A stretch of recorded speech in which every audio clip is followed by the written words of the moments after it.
Like I know someone who said, I can't smoke weed because when I smoke weed, I just sit on my couch and I don't do anything and I can't even hold down a job. And I'm like, well, you haven't smoked weed in 5 years. You're still sitting on your couch and you still ain't got a job.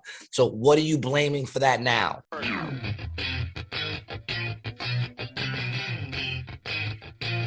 What's up, baby? Welcome back to another episode of Rated G with Gary G. Garcia and Brian Licata. We are your hosts, Gary G. Garcia, along with my partner in Misinformation, Brian Licata.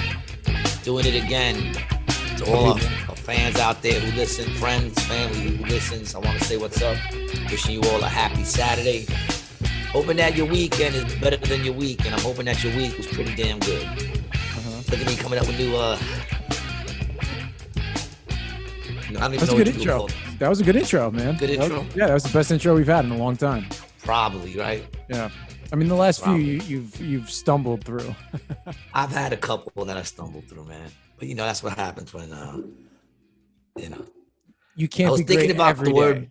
I was thinking about the word misinformation today. I could be bugging, but I feel like I've never really heard that word before. I feel like back in my days, it was just called rumors. Rumors are lies. Mm-hmm. Misinformation is like a nice way of saying lies. It's just misinformation. Motherfucker, it's a lie. Or it's a rumor. Hasn't been proven. I don't know. I know whatever it is, we do it. Mm-hmm. Did you read the article that I sent you that that said we basically if we keep talking the shit we talk, we're gonna be considered terrorists? Did you read that article I sent you? If you go against here, I want to show you this because this any kind of anti-vaccine or anti So you can look at search history on Google over time. So 04 is when the history starts. So this is for the search of the word misinformation on Google with a huge spike in would you look at that? March of 2020. Yeah, there you go. All right, so it's been around. I just October of 2020. Now let's see if I wonder when was it? January 21. Trying to think when. Yeah. It's just crazy. It's got a big spike going up in the future, man. Yeah. Oh yeah. Oh, look at this. North Dakota has the biggest searches for misinformation. North Dakota. Wow. Yeah. West Virginia, followed by DC. And what about like Jersey and New York? We don't give a fuck, right? I guess not, man. No. I just want some names, man. Yeah. Someone said, thank God, man. Only 26,000 people died today. I said, I want some names. They were like, what? I want the names. I want to know who died. I want to show my respects. I want the names. Would that be considered misinformation? I don't know. Yeah, man. So we're borderline terrorists now. I am not a terrorist, people. Never have been. Looks like I will be, but not by choice. Just because that's what they're going to brand me as a cis terrorist. You like that one, right? You like how I snuck that one in there? You got to pay attention, people. Every now and then I sneak in some diamonds. But I am not a terrorist. I like to make that clear. I also like to make it clear that these are just opinions, and our opinions don't necessarily mean that the platforms that show our show agree with us. So let's get them off the hook, all right? I'm trying to find the thing from the Department of Homeland Security, the actual threat. Yeah, like the summaries of the threat. So I got to go to the national. It's not important, man. Nothing the government's doing now is pretty important to me. I mean, it probably is. It's gonna have a lot of repercussions off all the shit that's going on. But who cares, man? At the end of the day, who cares? There's some other stuff going on. What do we have to talk about? I was just thinking about. I want to talk about. I just finished watching this movie called The Fix. It's a documentary of episodes, and it's narrated by Samuel L. Jackson, and it's fucking dope, dude. It's like everything that we were taught or that we know about drugs and drug addiction and the war on drugs is all wrong. Once again, a whole lot of misinformation. Yep. It's the manipulation of information is really what it is. Mm-hmm. And that's been going on forever. Since the beginning of the war on drugs. No, I just mean misinformation in general. It used to be called rumors and lies back in our day. Right. Or the truth. They lied. Or it was the truth. They lied is what they basically did to create these drugs. And they say that when drugs... we got to be clear. Every government has done this over the history of the course of time. This ain't nothing new. Oh, no. But in fact, like the drug war going out to all these different countries and all of them joining along. Yes, this is all did have a lot to do with America. Yeah. Yep. All right. So let's dive into this, man, because I can talk about this for episodes and episodes of podcasts. So let's talk about the show you're watching. It's called The Fix. The Fix, and they go into like everything we know about the history of it is wrong. Everything we know about the effects of it, basically. Mm-hmm. They went on to talk about like what do we know about addiction and how they say like they put in our heads that there's some drugs out there that if you take it, boom, you're instantly hooked. Mm-hmm. You're addicted because they're physically addicting. Like heroin and meth. And they said that the way they came across finding this information out was they took a mouse mm-hmm. and they put him in a box, and they put water that was clean water, and then they had another water that had heroin in it or meth. Right. And they were saying that the mouse will always go to the one with the meth or the heroin, and he'll continue to drink from that one until he overdoses and dies. Mm-hmm. So with that, they came up with the conclusion that those drugs are so chemically addicting that you will actually keep doing them until you die. Like it's not even a choice. Right. Yep. That's what we've been taught. Yep. Which isn't true. The scientist looked at it, and he looked at the test they were doing, and basically what they were doing was they were putting a mouse in a box, mm-hmm. and like caged a box, caged up. Yeah, like in a small box, like a prison cell. One tube of water, one tube with the drugs, and that's it. And the mouse kept going back to the one with the drugs, which who wouldn't? You're locked in a box. Yep. So there's one scientist saw that and he said something seems a little wrong with that. So what he created was a big, I think he called it Mouse World or something. Rat Park, right? Rat Park. Boom. Yeah. That's what he created. I got it up right here. Canadian psychologist Bruce Alexander. So it's interesting. I got the article up here. Let me pull it. I got the Wikipedia page. But this So what he did was he created what he called Rat Park, which was huge. He put all the foods that rats love. Yep. He gave them places to burrow, put wheels in them, and then threw a whole bunch of other rats in there.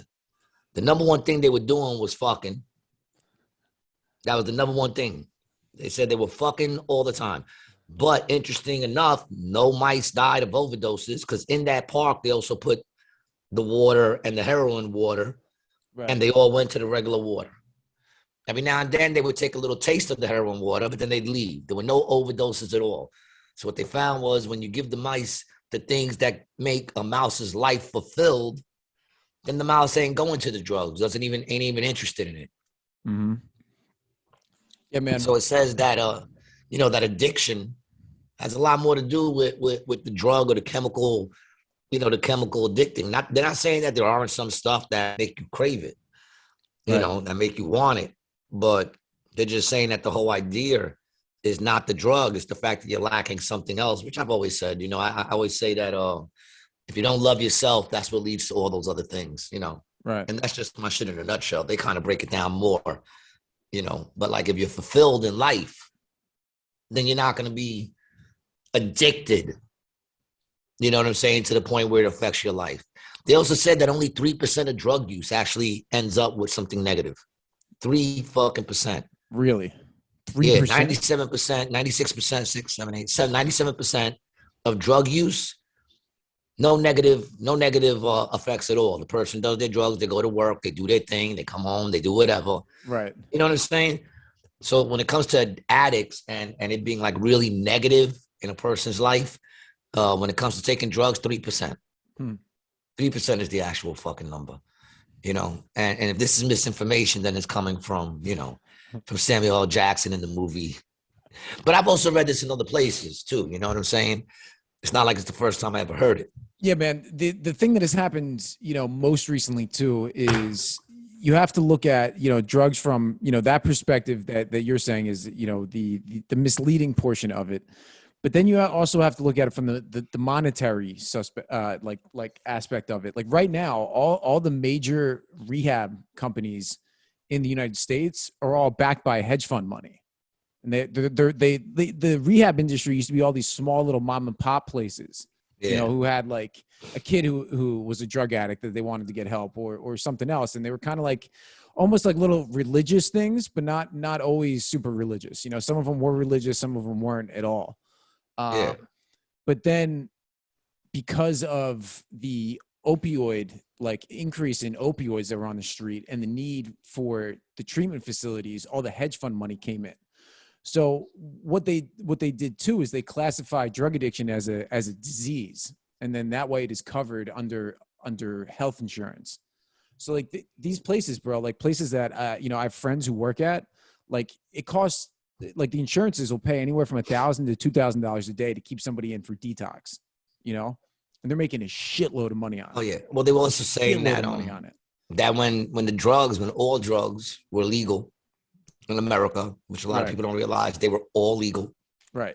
Always legal first, Oh yeah, it was all completely legal, given by doctors over the counter, some on, some stuff you can get right off the rack.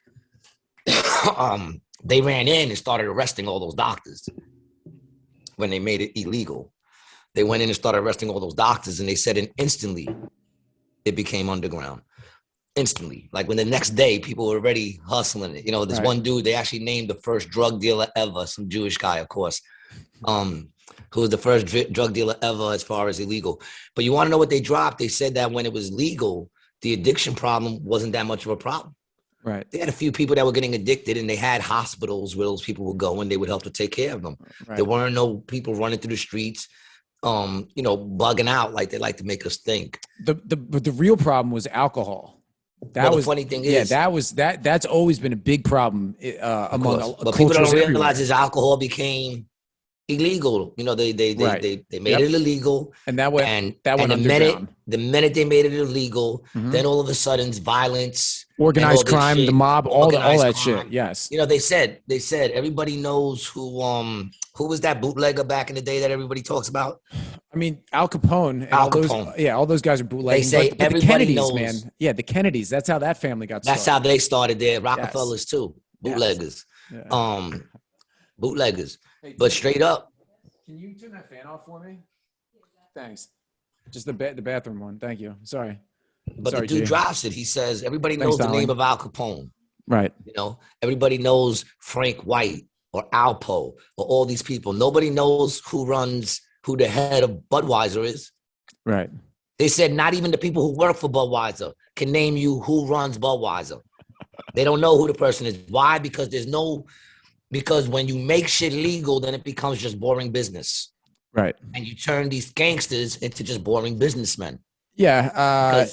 You see it with how weed getting legalized everywhere is like that. I mean, around the corner from here, they have all these like franchise. All the dealers became people I could beat up. Yeah. All the dealers became people that I could beat up. Kind of shit is that? And they're saying too, like, we've been lied about the violence of drugs, how you're going to run out there and bug out and do all kinds of crazy shit. They said that it's like something like 2%, 3% of people who do drugs actually run out and bug the fuck out. Yeah. So there's actually a guy that I was telling you about. His name is Carl Hart, right? And he's a doctor at Columbia. We were talking about this on the phone, and I've actually emailed him back and forth a couple of times. I've been trying to get him on the show, but he wrote this book, in which he outlines how he uses heroin recreationally, consistently. And dude, I could never fucking do that. I don't know how this dude does it, but his argument is worth listening to. And that's all I'm saying about it. His argument is it's really worth listening to, because this guy is super smart. He's got a PhD. He's employed at Columbia, and he also put his ass on the line, with his career, going out like public with this kind of stuff, man, Yeah. Like, I mean, Yeah, they say that all drugs are like not as deadly if used correctly as they would like us to think. And then what's that dude's name that started this whole drug war? But anyway, before you even get into that, the dude who started the whole shit, starts with an A or something, some dick who made everybody fucking afraid of shit because he was a fucking stick in the mud. But either way, they were saying that the violence in the drug game doesn't come from the drug users. Your average drug user, is nonviolent. Right. The average drug user is nonviolent, which makes sense. Right. The crimes that the average drug user is going to do is going to be minor theft, petty theft and shit like that, if any at all. If any at all. They said the percentage is so low, it's insane. And you would think it's like 90% of people, 80% or even 50%. And it's not the case. The case is your average drug person goes home, goes to work, does their drugs, enjoys their time, and goes about living without it being a big effect on their life. That's the average. No doubt there's people out there who get caught up, but, like I know someone who said, I can't smoke weed because when I smoke weed, I just sit on my couch and I don't do anything and I can't even hold down a job. And I'm like, well, you haven't smoked weed in 5 years. You're still sitting on your couch and you still ain't got a job. So what are you blaming for that now? Stop blaming fucking drugs. That's what I said. I said, listen, all drugs should be legal. They should be legal. What a person decides to put in himself should be his fucking choice. You know what I'm saying? Straight up. But if you should commit a crime, which most people won't, and it's been proven because the rates of crimes dealing with drugs back in the day when it was legal was nothing. You know what I'm saying? Now they want to always bring the drugs into it as if the drugs is the motivating factor as to why that person did the crime. Yeah. The hard thing though is when you compare stuff to like back then, like the world was a much different place at the turn of the century. There was maybe 20 or 30 million people in the US at that point, and it's like, I mean, it's grown like, let me see what the US population was in like 1920. But does that really make a difference in a sense? Because it doesn't. No, because nothing's really changed. I mean, no, it doesn't make a difference about the not the drugs itself, but the effect that the drugs have now produced on the society because of how, like, it's all situational shit. Like all these. Well, yeah, I mean, but the argument is the argument in this movie is that the negative effects that drugs are having on this world in itself is basically due to the governments that are creating all these laws. And they said the more tighter they make the laws, all they're really doing is creating deeper black markets and deeper, and they're saying all the drug violence, they go if a person goes to a liquor store and steals a bottle of liquor, the owner of that liquor store can call the cops. Mm-hmm. Cops come, they arrest that person. Right. Get your liquor back. But if you sell drugs, since drugs are illegal and someone comes and robs you, you can't go to the cops. The only alternative you got is to handle it yourself. And you have to handle it in a way that makes anybody else think that if they want to rob you, that would be a very bad idea. Right. Because that's the only way you can protect your business. You know what I'm saying? I mean, that's how everything was before, But when it was all legal, they didn't have those problems. Well, I mean, you would have those problems in your regular business. Like people would try to fucking stick you up, 7-Eleven doesn't hustle drugs and they get robbed probably more than any other fucking, that's a whole individual thing. Right. Yeah. But going back to what I was saying, like if drugs are legal, right? I'm not saying that, there shouldn't be consequences. Me, I'm very big on accountability. Right. And that means that if you should do if you should do drugs, if you should get high and get caught up in a situation that you create a crime, you should not be allowed to say, well, I was on those drugs. And then that's used as an excuse. Mm-hmm. You understand what I'm saying? You can't sit there and go, well, I was on crack. The answer to that should be, okay, well, you're going to jail. Right. Because while you were on crack, you did this. But I was on crack. Well, you have a lot of time to think about whether or not you want to smoke crack again because you're going to jail. Yep. You're not going to jail for the crack. You're going to jail for the crime. Yep. You're not going to jail for the heroin. You're going to jail for the crime. But you can't use the drug as an excuse. There should be no excuses when it comes to drugs. Everybody knows that drugs have some sort of effect on you. Yep. Yeah, they're powerful, man. I mean, it's like the same thing if you get a DUI. You crash a car, you hit somebody, you get a DUI. Like you go down for that. It doesn't matter that you were drunk. Nah, I think the worst drug is alcohol. And the reason why I think it's the worst drug is because people don't think it's a drug. It's so many people drink alcohol and don't think it's a drug. It's so powerful and it's so widely available.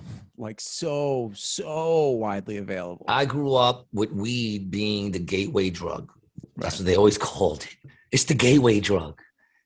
Gateway drug. It's your girl, Nancy Reagan. You can thank for that, bro. The gateway drug. That's the dumbest shit. Like I said, they come up with these words, man, and people eat them up. Because in all reality, I don't know many people. There's a few who tried weed before they ever tried alcohol. There's a few. But your average person drinks before they ever touch a joint. Yeah, man. I mean, I probably... Especially in the 70s and 80s, when that terminology came out in the 80s of gateway drugs. When I was coming up, it was the gateway drug. So in the 70s and 80s, marijuana was the gateway drug. But in the 70s and 80s, everybody was drinking. Yeah. If someone pulled out a joint, even in movies back then, when they put, oh, you got weed? Like it wasn't like, you know what I'm saying? Like, yeah, but they drank like motherfuckers back then, man. Everybody, dude, drinking and driving in my day was not going to a bar and drinking and then getting behind the wheel. Drinking and driving was getting behind the wheel and bringing some drinks with you in the car. And we all got drunk while we were driving, which is the better way to do it. It's the better way to do it because as you drink and become to get fucked up, you're driving. So you're making the adjustments. You know what I'm saying? You start to see. So you start to make those adjustments as you're driving. When you've been sitting at a bar all day, getting drunk, and then you stand up and everything hits you, and then you get behind the wheel, you're not used to it. You didn't get no time to work into it. You know? I'm telling you, we used to drive. My mom used to tell me, like, they would, drive down to Florida, like from Jersey as kids in 1965. And every day at 5 o'clock, my grandfather...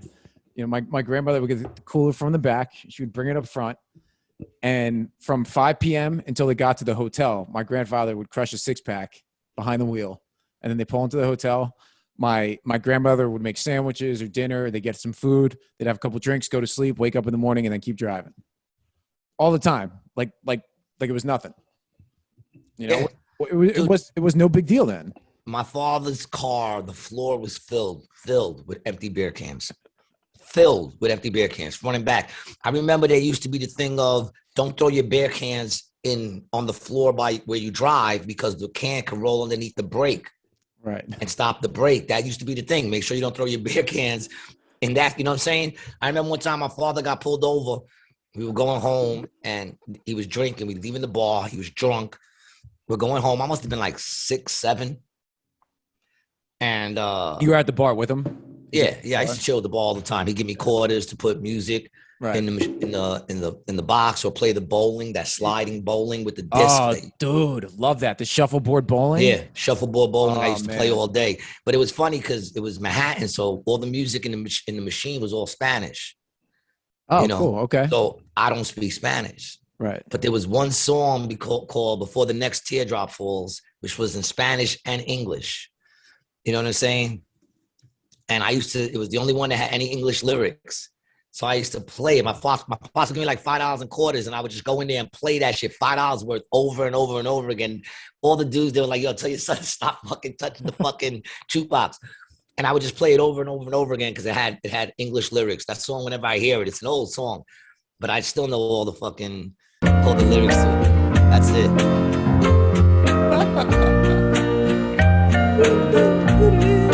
How about that? If he brings you happiness, the shit, then I wish you both the best. Freddie Fender. It's your happiness that matters most of all. I'm a romantic dog. That's the shit. But if he ever breaks your heart, if a teardrop ever starts, oh, dude, yeah, I can I'll be there before the next teardrop falls. Then he break it into Spanish. He te quiere de verdad, arribas puedes hablar. I even know that's how I learned some Spanish. That song. They hated me. I could just, man. I could just imagine you, man. All the guys in there just trying to get drunk, And that song is playing. Some of them are trying to forget about their wives, going through divorces. Now I know why everybody was crying. Oh man. But anyway, we're driving home. We get pulled over. beer cans all over the floor. The cop says to my father, "How far are you from home?" My father says, "I'm 2 blocks up." You know what he said? "Do you think you can make it?" That's what he said. "Do you think you can make it?" He said, "Yeah." And he goes, "All right, be careful. Beer cans everywhere. Let us drive." Yeah.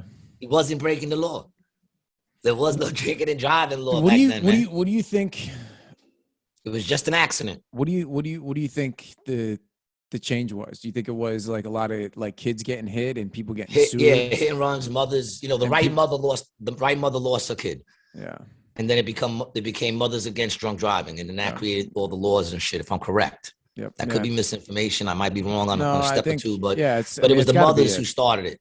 The right kid went out there and got hit. I mean, I know a couple of kids in my days, man, rest their souls, who got hit by drunk drivers. Yep, same. That's fucked up. Yeah, man. So I mean, you know, it's a good law. You should not be allowed to, you know, drink and drive. Yeah, it's a good law. You shouldn't be allowed to. I'm not condoning drinking and driving. The point I was trying to make is that alcohol, to me, is the most dangerous drug that's out there. Everyone out there, yes, you know, I wholeheartedly agree with that. Smoking weed or judging people for doing whatever, and they drink, brother. You do drugs too. Mm-hmm. You do drugs too. Yeah, that's man. I mean, dude, this a powerful drug. This Cuban coffee that I drink, these double espressos, it's a powerful drink, man. It will get your heart racing. It will clear you out if you're not used to it. Like this, it will fuck your. It could fuck your morning up if you're not used to one of these. You know? And don't get me wrong. I personally don't think there's anything wrong with drugs if you do it. You know, if you do it right, if you do it in moderation, and you do it right.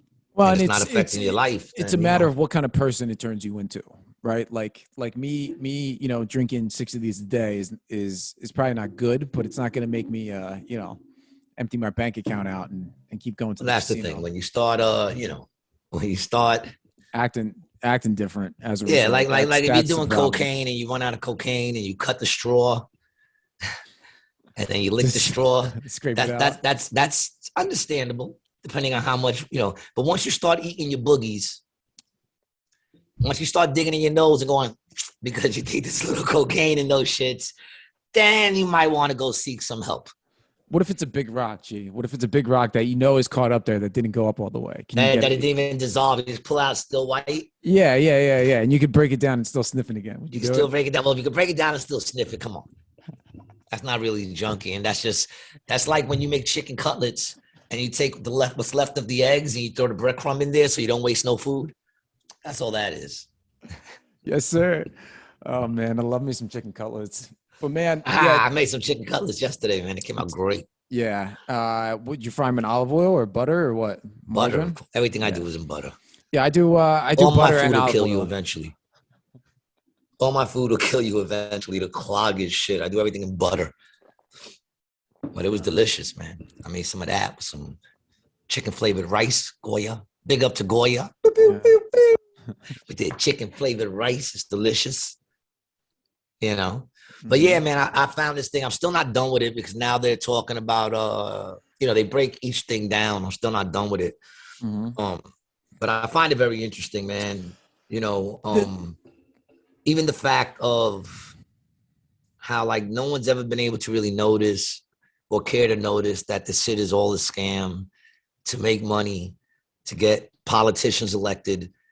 It doesn't matter because it's not. The more laws they create, the more people go to do it.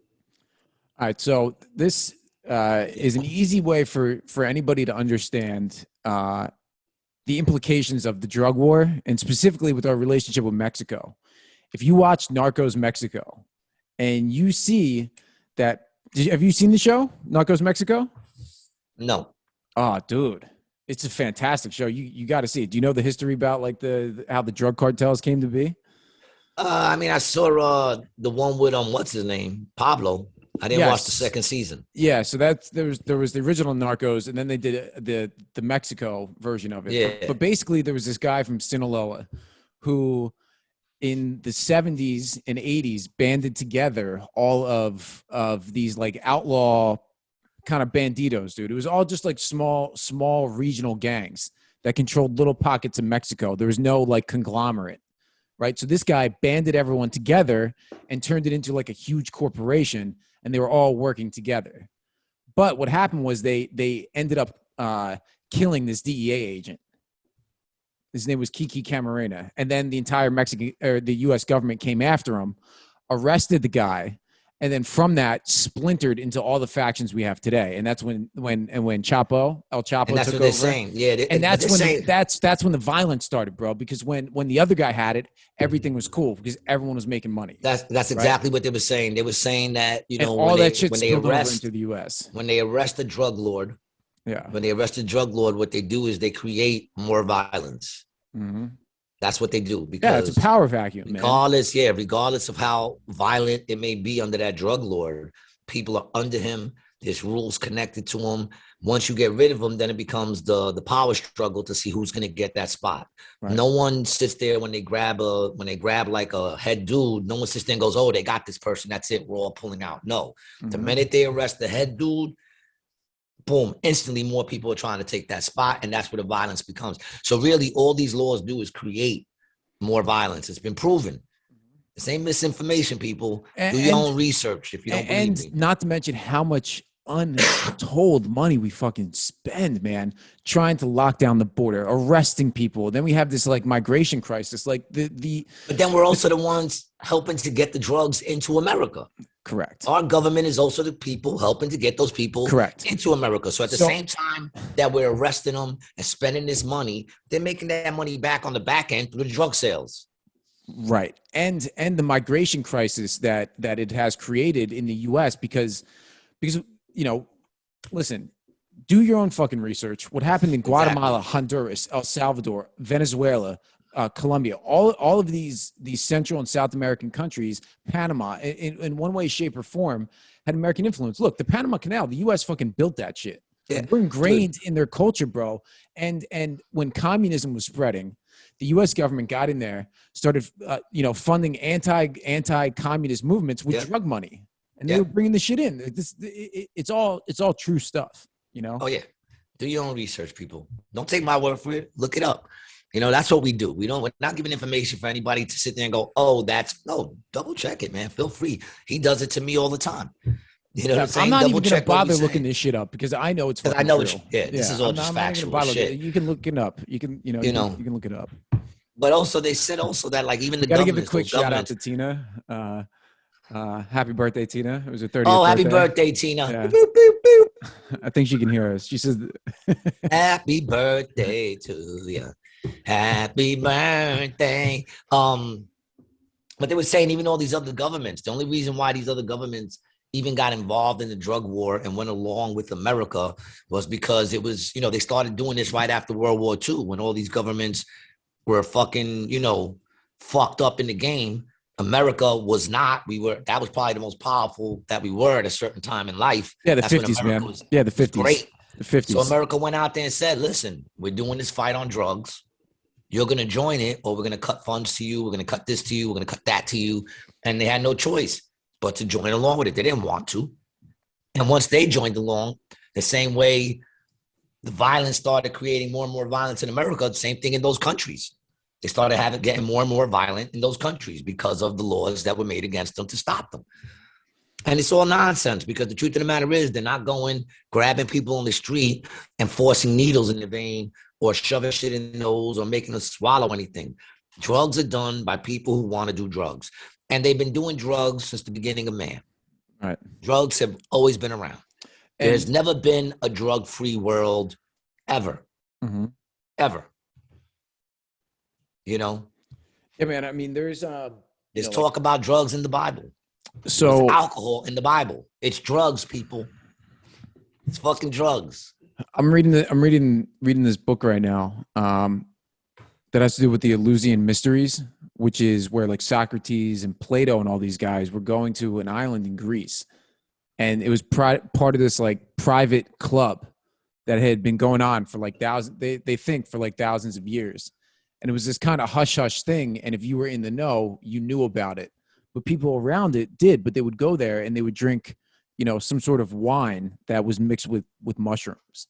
And they were saying that in even in this thing, they were saying that in Greece every year they had like a festival. Yeah. Sort of like the festivals that we throw where everybody fucking trips and fucking bugs out. They did that shit. They was nibbling on cocaine leaves and tripping on shit and drinking, and they would get together in this big coliseum and everyone would just party. You know what I'm saying? Like, it's been around forever, forever, you know, and there's so many uses for all drugs. I mean, you know, even ketamine. People talk about Special K. It has, you know, I've never done it. I don't know. It's not even, it doesn't even sound like anything I want to do, but you know, it's being used medically. It's being used medically for people with all kinds of mental issues and shit like that. So I think all drugs have some sort of positive thing if used correctly. Yeah. So here's actually, you know, and just like all drugs, I mean, even the doctor drugs, people, they kill you. Everything has side effects, man. Yeah. Here's a really interesting thing. I heard about this a couple of years ago. So, there's this team in the 70s, a team of scientists who were repairing mummy remains, and they found tobacco and cocaine. Yeah. Yep. I heard about that. And so that even says, so that means these plants didn't grow on the African continent. So there was a transatlantic drug trade 10,000 years ago. Yep. So I was listening to this Rogan podcast the other day. He had this guy, Randall Carlson, on there, who's like a historian. They were talking about Atlantis, but they were talking about this bigger theory that civilization has turned over multiple times. And at certain periods, like 12,000 years ago, there was an event, either volcanic or meteoritic, that came down. Civilization, you know, was once thriving, concentrated down to a few thousand people, and then started again in like Babylon. And that's what they think, that Babylon was the center of where it all started again. I mean, if you believe in the Ice Age, that would be one right there. The Ice Age would be another time that the earth got tired of the people annoying it, and it just wiped them out to less people. Yeah, there's end of civilization. It happens, man. You know what happens. What are you gonna do? Do some drugs and relax. Yeah. Okay. So, I gotta try to find this article. I mean, it's all just bullshit at the end of the day, man. Yeah. They just create stupid shit. Civilization.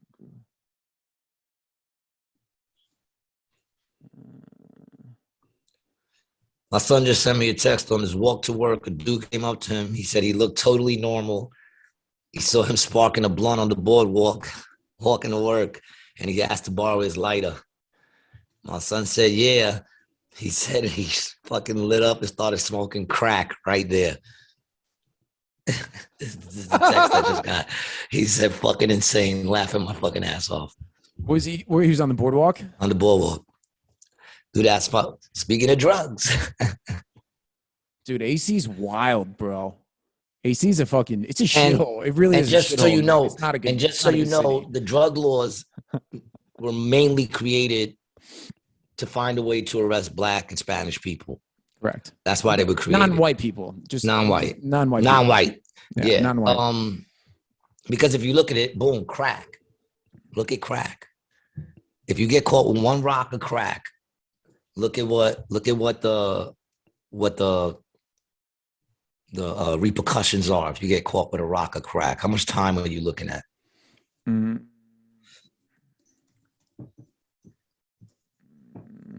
Yeah, I'll bring it up right now. Watch, you're gonna love this. If you don't know it already, you're gonna love this. You know,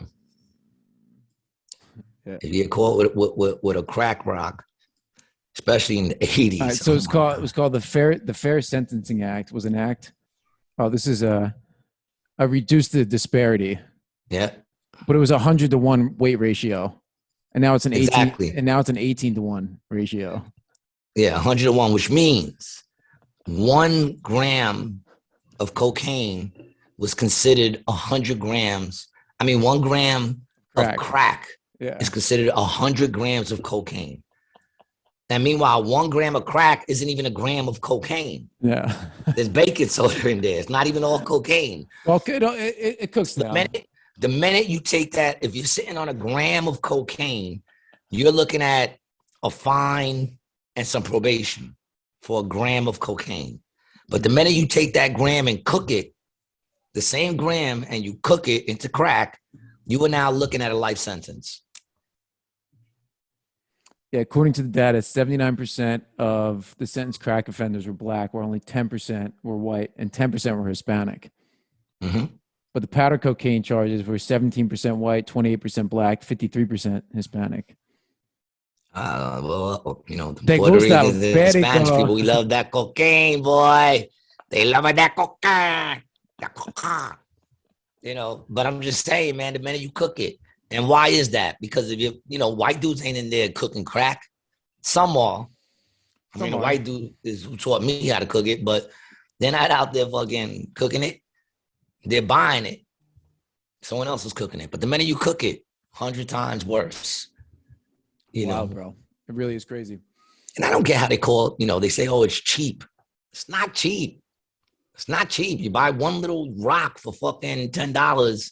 You smoke it, it's gone, and you're gonna want another one. It's not cheap. Mm-hmm. You know, it's instead of, you know, it's like if you paid for cocaine by the bump. You know what I'm saying? That's basically what it is. If someone was out there selling cocaine bumps, they would say it's cheap because you can go and for $10 get a bump. But the thing is, once he takes that bump, he's gonna come back for another bump. No one's gonna take one bump. Yeah, I always say cocaine is, it goes like this. Like before you get the coke, you're super excited about getting the coke. You get the coke, you do the coke, and while you're on the coke, you're trying to figure out how you can get more coke. Yeah, and you keep doing coke to try to figure out how you can get more coke, and that's how it goes. And crack's the same way. Yeah, that's exactly what it is. See, I don't like drugs. I don't like that shit, bro. I don't like drugs that when you do it the whole time, you're thinking about how to get more of those drugs. Well, that's what like while you're on it. Yeah. You know, cocaine is one of those things. You can't even enjoy yourself. You go to the club, you know, your boy's holding it. Then he goes, I'm going to go to the bathroom. And now you're like, I'm going to go to the bathroom. I'll be right back. You don't even have to use the bathroom. You just want to make sure your boy ain't sniffing all your cocaine. Right. You know, it's horrible. It's horrible. The best way to do coke is just in your house with a pile of it. Yeah. And maybe a friend or two, you know. Maybe a friend. Maybe a friend. But not a friend, but not a friend who really likes to do it, you know? Yeah, not a friend that likes cocaine. Just a friend who doesn't mind you doing it. That's the biggest opposite between cocaine and marijuana. Yeah. Marijuana, you want to share. You're like, hey, I got a blunt. Yeah, mushrooms. Want to go smoke a blunt? Mushrooms, the psychedelics, that kind of stuff. It's like, here, man, just take this. This is for you. Yeah. This is some good weed I have. You see your boy, you go, yo, dude, I got a blunt. You want to smoke a blunt? And they go, yeah.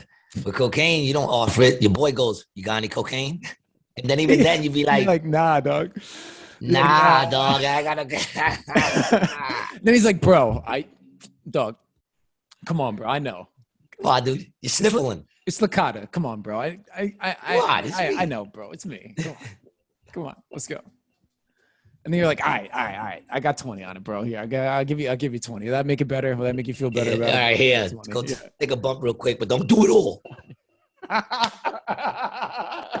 I'm looking. There's a line. I made a line in the bag.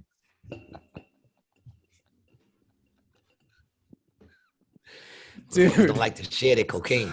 Oh man. One of my friends. I'm not going to say his name, but we used to do all this shit together. And when me and him would bust down lines, bro, it was always the funniest conversation. Like, nah, bro, come on, dude. Are you fucking serious? It's amazing how those lines get smaller and smaller as you get closer to the end, too. Start with these big banging lines, and they start getting shorter. Then by the end, you got like this much, and you're making these little bumps, trying to make that shit last. Looking for everything I remember back in the day, we learned the hard way, you should never sniff cocaine on album covers. Oh, people nowadays don't have to worry about that. Yeah, because it probably gets in there, right? Yeah, you need it gets in the album, and then what happens is the more you scrape it too, you're scraping the album cover. Oh, yeah, okay. So what happens is when it gets to the end and you see the white and you start trying to scrape that white, you're scraping the album cover and you're sitting there sniffing a whole bunch of paper and ink. You're better off just taking the album cover. That's what you're better off doing. Oh man, drugs are fucking dumb sometimes, man. They really are. I mean, I had some fun. I had some fun. It's the laws that make them dumb. You know what I'm saying? Why do people sniff cocaine in bathrooms? Because you can't throw it on the table in the restaurant. I'm sure they'd rather do it on the table in the restaurant. You know what I'm saying? They'd rather just sit there before the food comes, dump some out, cut it up, boom, take some lines, and wait for your food. But you can't do that, so you got to go into the bathroom. It's a glamorous drug. Cocaine is glamorous. Oh, man. But the truth of the matter is, you think about it, in the 80s, right? If cocaine was as bad as they want everybody to really think it was in the 80s, it was as bad as everybody says it was. Studio 54 was pumping it through their fucking vents. You know, like that's something people don't know. My mother used to go to Studio 54. I told my mother, you did cocaine. She was like, no, I didn't. I've never done it. I said, you went to Studio 54. It's a fact. They used to pump it through the vents to give everybody in there a little feel of euphoria. And why do you think everybody kept wanting to come back? They had them addicted to the club. That's genius. It's fucking genius. But if you think about it, if it was as bad as they say it was, then really nobody from the 80s should even still be around. You know what I'm saying? Like whoever was like my age in the 80s, they shouldn't be around. But there's mad people around from the 80s. They didn't all die off. That's the same thing I talk about now with all these numbers that we get of people dying. Where's the fucking shortage? Everybody I know is still here. No, yeah, dude. Every store I go into, I gotta wait in a fucking line. I'm down with Dunkin' Donuts, man. That line was tight. I didn't even want to go, but I woke up so late. I had to go to Dunkin' Donuts. The line was so tight. And then I'm sitting there and I'm trying not to think about it. I'm playing my little Candy Crush. And I see the person walk away. They walk away from the front, and I'm about to walk up. I saw them walk away. I'm about to walk up. Everybody, they're open. I turn around. I'm like, yeah, I know. The fuck? They just walked away. I'm not moving fast enough for you, dog. But I digress. And I didn't say anything. I just looked at him. I said, I know. And I just went and took care of my shit. But I wanted to go do it. What the fuck? I'm not moving fast for you. The light just changed. You already beeping your horn? Right. Stupid fuck. People were cranky, especially in the morning before coffee, you know? I was cranky like a motherfucker, man. I didn't get a good night's sleep at all last night, man. Mm-mm. I don't know why. I just didn't. Out partying a bit? Were you, G? No, man. I was asleep early yesterday, man. I fell asleep great. Just didn't stay asleep great. Mm-mm. You know, yeah, I hear that happens when you get older, right? When you get older, troubled you only soul, sleep man. for 3 or 4 hours a night consistently. Troubled spirit. Oh, fuck yourself, man. All right? I had a bad sleep, man. There's things going on in my brain. How about that? That's how much you care, you know? And maybe I'm just a little stressed and finding it hard to sleep at night. See, you can really tell the G's in a bad mood, people, because, you know, usually he'll roll with the jokes, but, you know, when he can't take it and he's feeling a little sensitive, he goes right on the defense. He's like, maybe there's something going on inside of me, you know? You're not being emotionally available for me, Bri. I don't need your emotions, bitch. Dude, I'll be here for you, G. I'll be the little shoulder to cry on, man. You come right here. I can't even reach your shoulder. So I'll come down.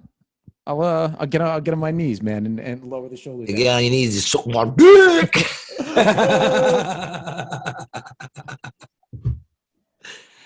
Man, ladies and gentlemen, Gary G. Garcia. Everybody. How do we do this every week? How is it we still got a fucking show that anyone even fucking listens to? Yeah. My daughter, big up to my daughter, Jasmine. I just found out she watches every episode. Mm-hmm. She said the last one with the fetishes was a little hard for her to watch. I'm sure. I said, you do know they weren't my fetishes. They were the top 10 fetishes in the United States, man. It's not. They're not mine. Oh man. But yeah, big up to you. Mm-hmm. You know, and my son just turned 25. Oh, big up. Shout out. So big up to you, Sam. He watches the shit. You know, I don't like to give no promotions. Shoot a cup of coffee too. Oh, yeah, we just dropped an episode too. You know. I forgot. Our Joe Rogan episode just came out right now. Joe Rogan, they're going at him hard, man. dude. They're going at him hard. They couldn't get him the one way. Now they're going deep to try to get him the other way. You know, and talk about out of context. No doubt. Listen, people, I know the game. I know how it goes. You can't say the word. You know, you can't say the word. But I watched the video of the compilation. You can't be more out of context than that fucking video. I know, dude. All they're doing is showing the word. They're not even showing the context at all in which it was said. They're just like N-word, N-word, N-word, N-word. And you say N-word, N-word, N-word, N-word. Yeah, you can't get more out of context than that. Not to say that it's all right, people. Don't get me wrong. Don't go jumping on my dick now. Like, oh, geez. Yeah, I defend anybody. Look, there's a freedom of speech. And the thing, you know, content. Once again, context. What's the context of what he's trying to say? I mean, dude, you could easily chop shit up to make me and you look like horrible people. Dude, we're and done. not hard either. Not hard. We're done. You know what I'm saying? Anyone listening to me who likes me, man, if you're going to be offended, listen, I think I'm an open book. I don't think you'd be too offended. You know, if you found out G was in a fucking peep show jerking his bird, you know, and he got busted. Well, you know, G always talks crazy shit. Not that I would, because I don't do peep shows, but I'm just saying, you know, like, in other words, I'm an open book. But they could easily go back. Every episode, I say something that's probably, you know, fucked up. The thing that has been really nice to see, man, is Rogan, as he got big, he helped out a lot of people that he believed in, you know, had him on his show. And those people have come to his support. A lot of these fighters are coming to his support, like, publicly. It's good to see. I mean, so he said the word, it's a mistake. He shouldn't have said it. You know what I'm saying? And listen to the video that he put out. No, he shouldn't have said it. Yeah. I'm not trying to say it's okay for him to say it, but I am going to say that I don't think we should shut the motherfucker down, because at the end of the day, do you think he's a racist? That's the question there. Do you think even in the wrong of him saying the word, do you think in that he's a racist? I don't think he's a racist. I don't think there's anyone that can say they do, other than these idiots who are going to sit there and, you know, watch the compilation and be like, oh, he said it 37 times in a row. You do realize that's a bunch of different. You do realize he wasn't just sitting there going N-word, N-word, N-word, N-word. You know what I'm saying? Like, whatever, man. People, nobody's perfect. You know. Let he who never said anything stupid in their fucking life be the first to cast a stone. You know, we all say stupid shit. Yeah, man. It's, you know, it's and it's like he said, it's like we said, you could easily look, this what we do here. We don't plan what we do at all. We come here, we bullshit. We hope that it's an interesting conversation. I never know. We end this shit. I'm always like, dude, do you think that was a good conversation? Do you think you get caught up in a conversation and you forget that you're recording shit for everybody to hear, and you say some shit every now and then? Everybody does it. You know what I'm saying? Behind closed doors, man, everybody does it. We come, we take the risk to put our shit out there in the open. It's a risk, especially nowadays. You know, dude, I stand by what I say, bro. And if anybody has a problem with me for the viewpoint, no, bro, like, just come talk to me. We're not unreasonable people, me or you. You know. And you heard that, people? Brian just said, if you have a problem with anything he said, come at him. All right, come at him. He said he'll knock you the fuck out if you don't like what he's saying. Dude, look, he's flexing on you right now. He said, I will bury you in my armpit hairs like this. Oh, I'll grab you by your face. Oh. I'll give you a knuckle sandwich. Give you the old Italian beard. You ever have the Italian beard? I give him a noogie. You just get a nice little head rub. But man, I mean, people who said that shit about him, they've never listened to him. They've never listened to his show. They never listened to the guy for 3 hours. I've listened to him for probably hundreds of hours, easily hundreds of hours. I've listened to his show. I mean, he's the main reason. If you don't like him, don't listen to the show. Of course. You know what I'm saying? Don't listen to the show. Stop trying to destroy. Listen, people, what do you think is going to happen? Yo, honestly, we got to talk about the real problem, because the real problem is the reason that they're going after this dude is because his ratings are smoking everybody else's. Smoking traditional news media. Well, yeah, no one's coming after us. Yeah, no one's coming after us because we don't have a big enough following. Yeah, no one's coming after us. But what's this happening is the freest Rogan, we're ever going to be. Rogan is taking. He's taking eyeballs off all these people, and he's calling them out, and he's bringing people onto his show, like Sanjay Gupta, who is this, the CNN COVID guy, and he's having a tough conversation with this guy, and the guy thought he was going to walk all over him, you know, and they're pissed. And that, Oh yeah, when he brought that dude on. Yeah, dude, they're fucking. That dude looks stupid. They're pissed about it, bro, and they're trying to do whatever they can to frame the guy in a bad light. Yo, what he said was wrong. And don't even take my word for it. Just watch the video he put out after all this shit happened, and just take it from there. Make your own opinion on it. If you want to believe the fucking slander and bullshit that they're trying to do to this guy, man, it's wrong. It's really fucking wrong. I think there's like a war going on outside my window right now, man. I'm just hearing all types of screaming and yelling. Yeah, go see what's going on. The cops are there all the time, dude. All the time. I get disco lights every night in my fucking living room. You know what I'm saying? They're there all the time, The other day, Crenshaw, across the street. I live across the street from Crenshaw, dude. They have, if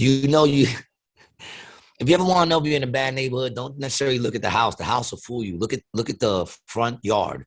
If you see an actual couch, if you see a real couch, not an outdoor couch, but a couch with like a fucking coffee table in their front yard, welcome to Crenshaw. Fucking, they got like regular furniture in their front yard. It's not even nice, like, looks like the weather's been hitting it for a while. And they came the other night. They were dragging the chick out the window. The cops? They were pulling her out the window. Yeah, they come there across the street and up the block every night. You got to start getting out there with the camera, bro. Every night. I do got some video of them kicking in the door one time. I did. I was out the window videotaping it. I wanted to see if they shoot anybody. But they didn't. So that's why I never posted the video.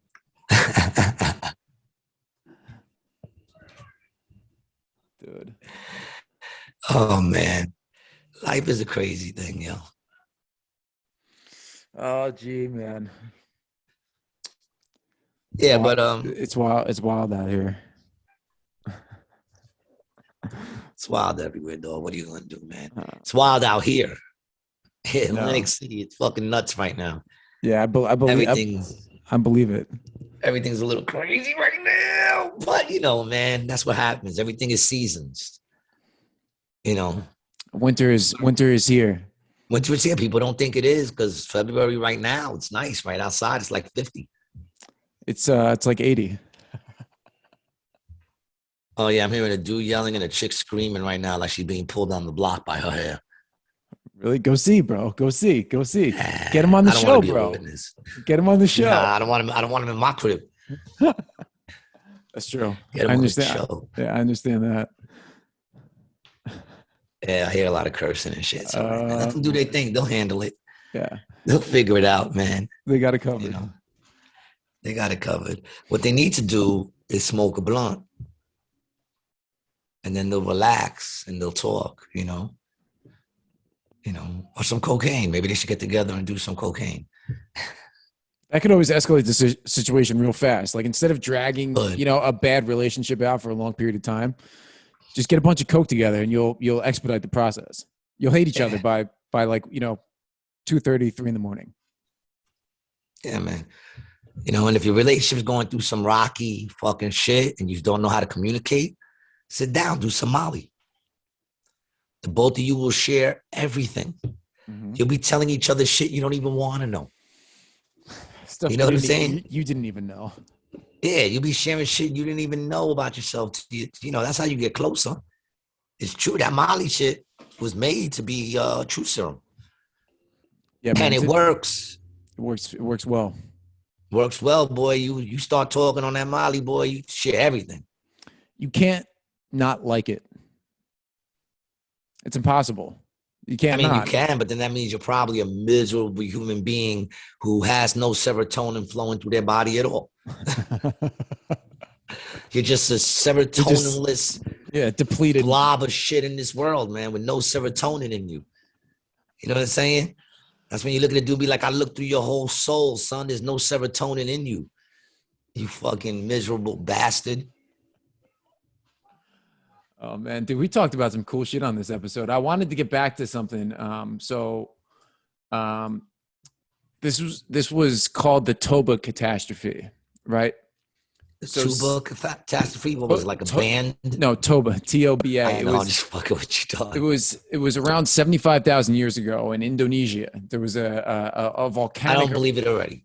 Okay, well, 75,000 years ago. I don't believe it already. Now go ahead. I'm just saying. So it's again, any history really over like 100 years is kind of just theory because we don't know. We don't know, but we do know this, that these people giving us this story, they won. They won. Well, that's no, why this is the story that's out there, because history goes to the winner. So what happened was this volcano erupted and created something called like a nuclear winter, or like a volcanic winter. Because what happens is these volcanoes let off so much ash and release so much stuff into the atmosphere, dude, that comes down like snowflakes and shit. Right, it comes down, but as it goes up and out, it will get suspended in the Earth's gravity, and it will stay until it dissipates, which can take thousands of years, right? And there have been events that have happened like this over the billion years that the planet has been formed, like meteor impacts, volcanic eruptions, tectonic plate shifting, volcanic under the seafloor. Like, see, now everything he's saying could be misinformation. Well, if you believe the Earth is just sharing, if you believe that the Earth is flat and it doesn't have a molten center core, then all the stuff I'm saying doesn't make a fucking difference to you. But that's not for those people. I can still believe the Earth is round and just think everything he's saying is bullshit either way. Right. I'm just saying, it could all be misinformation. We don't know. So anyway, 75,000 years ago, there were humans in our form on Earth in some sort of, they were living. We don't know how many there were. We don't know any of the civilization names. We don't know what ethnic groups they were. We just know that we have bones. We have bones. I'm going to go out on a limb and say there was definitely Puerto Ricans. Even though we do know Puerto Ricans do not live in the future in space, because we all watch Star Trek. And there's not one Puerto Rican. The Asians make it, the blacks make it, the whites make it. No Puerto Ricans make it. I think it's just because it's too cold, probably. But I did watch Star Trek on the Spanish channel, channel 47. So our language stays alive. They do know Spanish. There's just no Spanish people. Well, they're from Spain. I saw it on channel 47, and they were all talking Spanish, but there wasn't one Puerto Rican there. All right, so back to the eruption, right? So is that what we were talking about? Yeah, after this eruption, the population on Earth got down to in between 3 and 10,000 people is the estimate. So went from being however many, they're not sure, but concentrated down to this 3,000, and then expanded from that, and then contracted from that, expanded and contracted, and that's what civilization, like the human, has been doing back and forth. Like we have these cave drawings. And those cave drawings correlate with the end of the last ice age and some other events and shit like this, Yeah. 15,000 years ago, there were woolly mammoths everywhere and all this megafauna and all that shit's gone now, Allegedly. But they say that too in that movie. They were saying that they found drawings in caves and shit that correlate to the fact that they were doing drugs. Back then they have drawings of them doing drugs. They got pictures of cavemen smoking crack pipes. Dude, there's we were talking about. You see a drawing of a bunch of cavemen, stick figures sticking needles in their arm, and they're like, look, they were doing drugs back then. You know what I'm saying? But with those mummies, they had tobacco, they had cocaine. And they had hash in them. The hash and the weed they could get from over there, but the tobacco and cocaine, those are North American plants. They didn't grow anywhere else but in North and South America. Western Hemisphere shit. They didn't grow out there. It's so interesting to think about, man. I really like all that ancient history stuff because it's really kind of fiction also. Because you'll never know. So it's you never really know. You can get lost in just talking and thinking about it, and it's you never really. And it's funny because I'm not gonna lie, I never questioned history. Yeah, I never questioned it. I was like, oh, that's history. It's happened. Someone wrote about it. That's what it is. Man, I and then you hear misinformation, but no one ever, So think about how much misinformation we were taught in school, just about. I remember Christopher Columbus. Yes. So there was a whole lot of misinformation coming out about us, the teachers' mouths about Christopher Columbus. We get the day off. You got the day off. You learned about him the entire week before, and you would get a day off in remembrance and in thanks of Christopher Columbus for discovering America. And from my understanding, I don't think he ever touched foot actually on America, right? I don't know that. I don't know if that's true or not. I don't think he actually ever really stepped foot on America. I think he like found the islands and shit right outside of it, which is all considered part of America now. Anyway, if I'm correct. Yeah, just say, did Christopher Columbus ever step foot on American ground? On America? I don't think he did. He was the first European to sight the Bahamas archipelago and later on the DR and Haiti. On subsequent voyage, he went farther south to Central. No, he never got even close. Well, I mean, if he went to the Bahamas, he was close to the U.S., but he went south. Yeah, but he's credited as discovering the U.S., right? He's credited as discovering America. The Americas. The Americas. Yeah. Well, whatever it is, he only went to fucking Bahamas. Yeah, and south and like South America and shit like that. But that's what they thought all the gold was, bro. Like, you know, there's a really like huge argument and a lot of actual legitimate data that there was advanced civilizations in Central and South America as far as like 10,000, 15,000 years ago, maybe even longer. So advanced and they couldn't sustain. Well, you know, it could have been stuff beyond their control, man. I mean, if they would have looked up. Well, and see, if they would have looked up, don't look up. If they would have looked up, maybe they would have seen that meteor coming. But man, that's what's going to happen to us at some point. It may not be when we're here, but that's what's going to happen. You know, I used to always think nothing is going to be when I'm here. Like I believed all the shit they say is going to happen back in the, like, you know, when I started getting into shit, I'm like, oh, wow, you know, shit's going to lick off. But I didn't think I'd be around for any of it. And here we are, boom. We're at the start of the licking off. No homo. You know? Man, I mean, even like, you know, wildfires, like, you know, they're wild.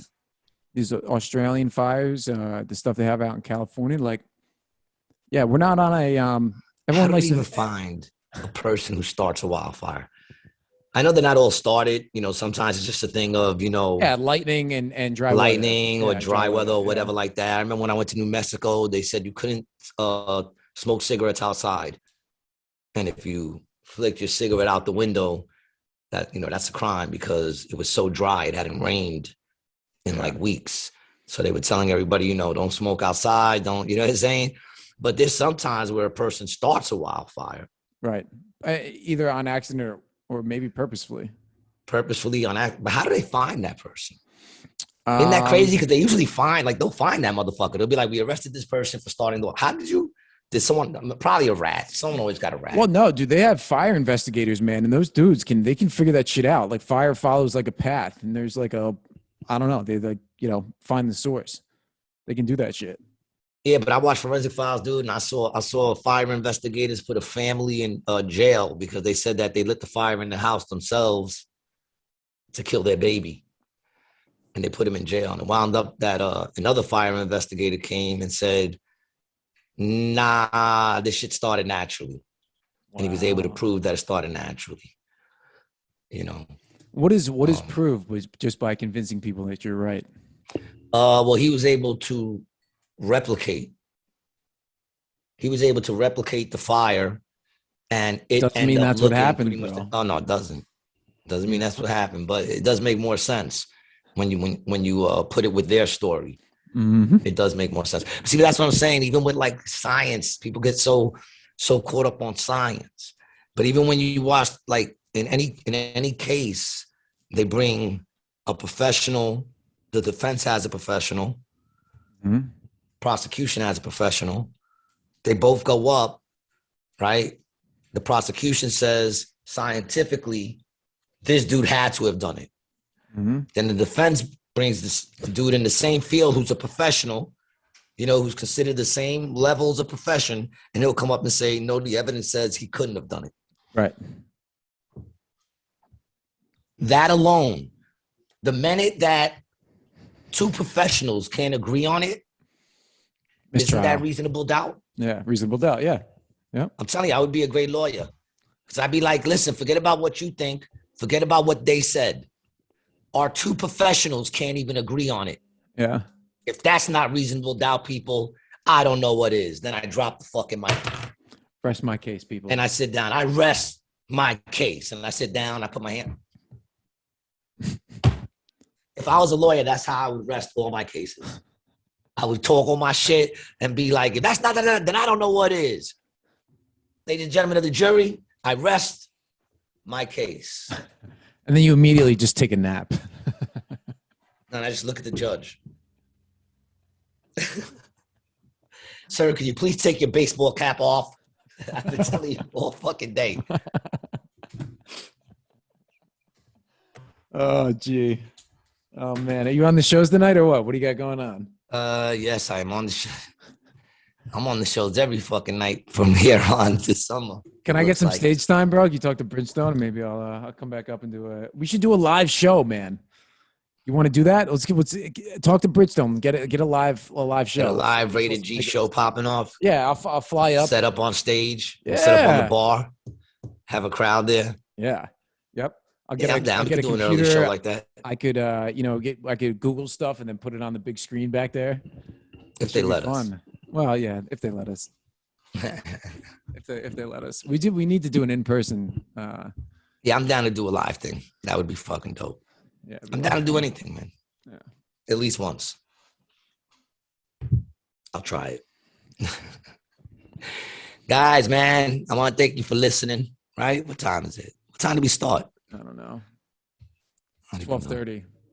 12:40. I don't think we started until like 11:30. I don't know. I got to pee, though. So that's how I know the episode's almost over. That's how you know when you got to pee. He has a little bladder. I do. I'm sorry, people. I do. Dude, the other day I took all my vitamins. I haven't been taking my vitamins. I took all my vitamins yesterday, starting to get back on my vitamin regimen and shit. And I forgot I took them. And then I went to go take a leak, and it was so neon. It could have lit up the whole fucking bathroom. It was like when they opened up that case in Pulp Fiction. It's like your toilet seat comes up and it just glows. It's just, oh, I was like, what the fuck? I forgot I did all my vitamins. Guys, we want to thank y'all for listening, man. Without y'all, there'd still be us, but it wouldn't be as much fun. That's correct. You know, Brian, anything to share this week? No, man. Check us out. Rated G with Gary G. Garcia and Brian Licata. Check me out at Brian the Video Guy. We got a Patreon. Get those subscriptions up. If we ever get to 10, I will bust that ass. Yeah, we're holding on. You know, he's hoping it doesn't happen till next year, though. This way I'm a little older and a little slower. That's what he thinks. He doesn't understand that the older I get, the stronger I am. You know, you better get those push-ups in, dog. Your arms look like you skipped the leg only day. Misinformation.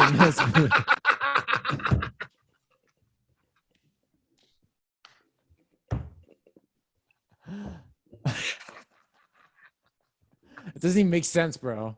It's not even hysterical. It is funny. Your arms look like they skipped leg day. That is fucking great. It's stupid, but I loved it. When I make myself laugh, then I know I'm still good at what I do. I don't care if you laughed at that. I loved it. Guys, you can follow me, Gary G. Garcia. You can catch me every Monday night in New York City over at the Grizzly Pear at the Not Quite Tuesday midnight show. And every other day you can catch me right now at AC. I got that show coming up over in Queens next week. I'm posting it every day of the week. So follow me, Gary G. Garcia, Instagram, Facebook. But Instagram's the better thing because that's really what I put my shit on. You know, Yes, check out the special, man. We just passed 2,500. Oh, fire, man. Awesome. It's all right, man. I mean, it's only been up there almost a year. But whatever, man. Tell your friends about it. Check it out. Gary G. Garcia. You did not see me here tonight. Free on YouTube. Other than that, man, we thank you for listening. It's another episode of Rated G. Gary G. Garcia and Brian Licata. Peace.